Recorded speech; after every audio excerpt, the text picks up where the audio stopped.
Only bajji మిర్చి చేసాము. బజ్జీల కోసం, కర్రీ కోసం చట్నీ అంతే. చూశారు కదా ఎంత బాగున్నాయో.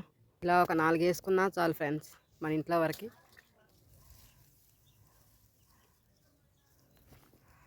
ఇప్పుడు వీటిని క్లీన్ చేసేసుకుందాం.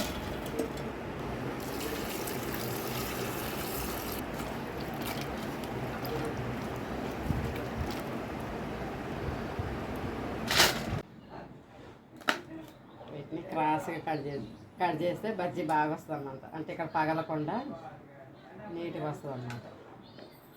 ఇప్పుడు చీల్చుకుందాం.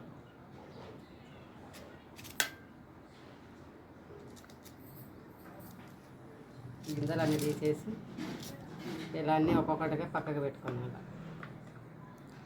ఇలా గింజలు లేకుండా.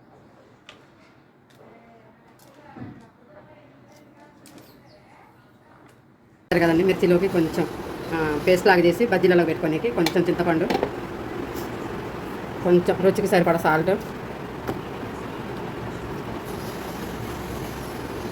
కొంచెం వాము, ఒక చుక్క వాటర్ పోసేసుకుందాం. ఓకే చూసారు కదండి. ఇప్పుడు ఇవి కోసుడు అయిపోయింది. తర్వాత ఇది కలిపి ఒక 10 నిమిషాలు పక్క పెట్టుకున్నాక ఈ మసాలా మిర్చిలోకి పెడితే ఈలోకి ఇది నానిపోతుంది, ముంచేసుకోవచ్చు. అప్పుడు బజ్జీ ఈజీగా చేసేసుకోవచ్చు.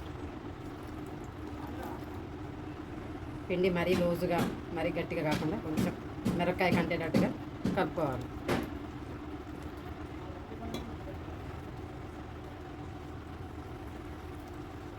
స్పూన్తో కలిపితే ఏంటంటే ఇలా గడ్డలు గడ్డలు ఉండిపోతుంది. ఇలా అదే చేతితో కలపడం వల్ల ఏంటంటే కొంచెం స్మూత్గా అయిపోతుంది, తొందరగా అయిపోతుంది కదా. చాలామంది స్పూన్ తోటి లేదంటే కొంచెంమంది హ్యాండ్తో ఇష్టపడరు కాబట్టి మీ ఇష్టం. స్పూన్ తోటైనా కలుపుకోవచ్చు, లేదంటే ఇలా హ్యాండ్ అయినా యూజ్ చేసుకోవచ్చు. ఇప్పుడు కొంచెం వాము, కొంచెం సాల్ట్, కొంచెం తినే సోడా, కొంచెం అంత లైట్గా పొంగడానికి. ఓకే ఇప్పుడు ఇక బాగా కలుపుకోవాలి. కొంచెంమంది కారంగా కావాలని కొంచెం కారం కూడా వేసుకుంటారు, మన ఇష్టం. కారం కూడా వేసుకోవచ్చు. ఇక్కడ పిల్లలు తినరు కాబట్టి నేను కారం యూజ్ చేయట్లేదు, ఈ మిర్చితోటే సరిపోయిందని. చూశారు కదండి. పిండి ఎంత బాగా కలిపితే మిర్చి అంత బాగా వస్తుంది. ఏదైనా మన కలుపుట్లోనే ఉందండి.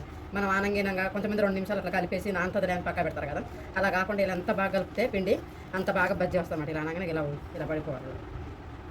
ఇప్పుడు కలుపుడు అయిపోయింది కదండి. ఒక 10 నిమిషాలు పక్క పెట్టుకున్నాను. మసాలా పెట్టుకున్నాను. మసాలాకి నేను చింతపండు మిక్సీలో పేస్ట్ చేశానండి. నానబెట్టిన దానికంటే మిక్సీలో పట్టుకుంటేనే బాగుంటుంది. ఇలా పులుస్తుంది మంచిగా.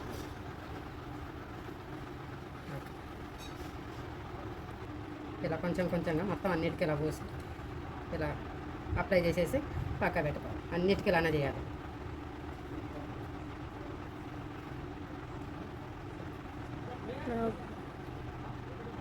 ప్రిపేరింగ్ అయిపోయినాయి. ఇప్పుడు కొంచెం ఆయిల్ పోసేసుకుందాం. మనగాల ఆయిల్ వేడైతే తిరుగుండదు.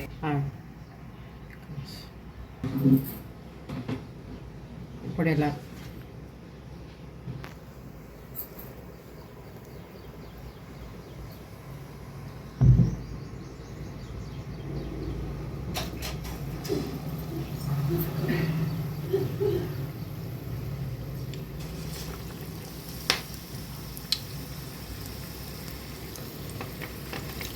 ఆయిల్ బాగా అయినాక అయితేనే మిరపకాయ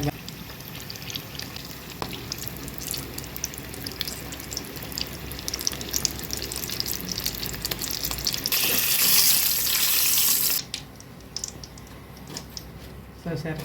ఇవి మన చెట్టు కాయలు కాబట్టి సన్నగా అనిపిస్తుంది. హైబ్రిడ్ కాయలు కాదు కదా, నాటుకాయలు కదా బజ్జికాయలు.